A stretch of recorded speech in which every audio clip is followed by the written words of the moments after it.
It's a fourth line day. We are in gate 64, which is the gate of confusion, and it's taking us into conviction, which is the fourth line. So we are now in the upper trigram and its theme of externalization. This line is called conviction. It's a very fixed force.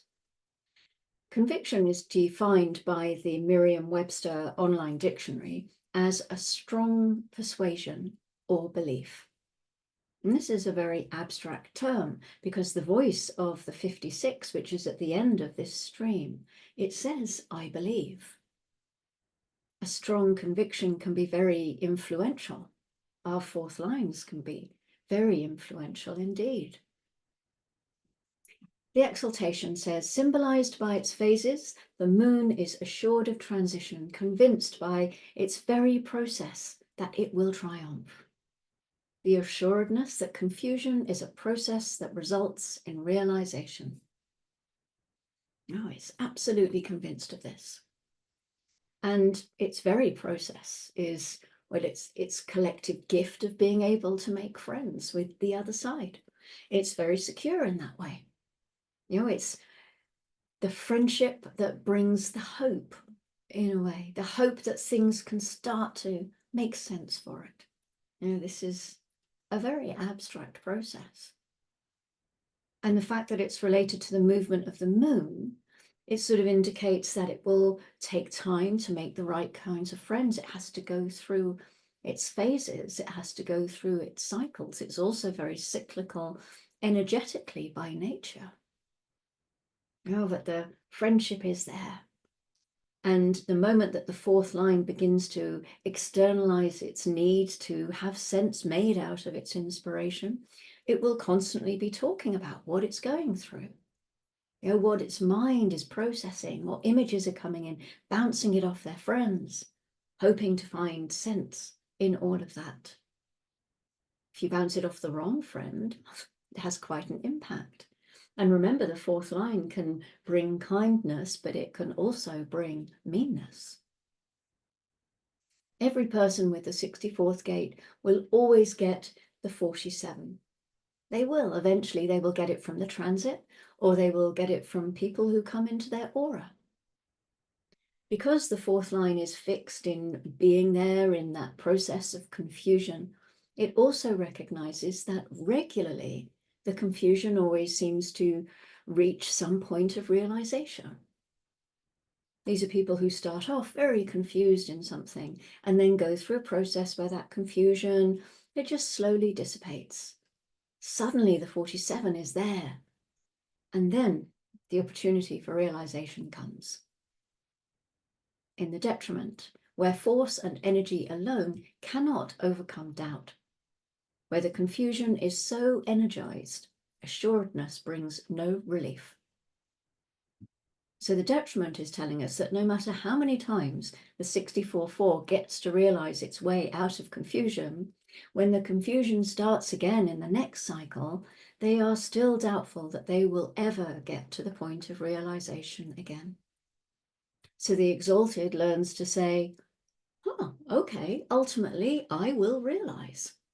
But in the detriment, no matter how many times they get to that pace of realization, there's always the mental anxiety, the pressure that is generated that they won't be able to realize themselves out of the next one. And this can be really disturbing for some 64s. Notice the word doubt in the detriment. We have again this crossover between the logic wanting to be abstract and the abstract wanting to be logic. When we get to the grounding in the 63-4, we have memory. And memory, again, is quite an abstract term. It's that blurring of lines between abstract and logic, because memory really has much more to do with the past. And the past is abstract. Logic is projecting into the future. But again, I offer it to you, and you can make sense out of it and let me know. So the moon was in gate 57 since midnight, the gate of intuitive insight, carrying its fear of the future, of survival, carrying that into the future, learning to stay alert to the information that it receives from the splenic center, in the moment in order to stay healthy and safe. The moon then moves into gate 32 at 11:28. This is the gate of duration, the gate of continuity. The only thing that endures is change. Not in my life. The only thing that endures in my life is blackbirds. Blackbirds and their constant desire for sultanas. I think I've got on my YouTube thing, buy me a coffee. You should buy me a bag of sultanas, the blackbirds. The tribe doesn't like change, and gate 32 is a tribal gate. So they will make sure that their stability is assured before they endorse anything new.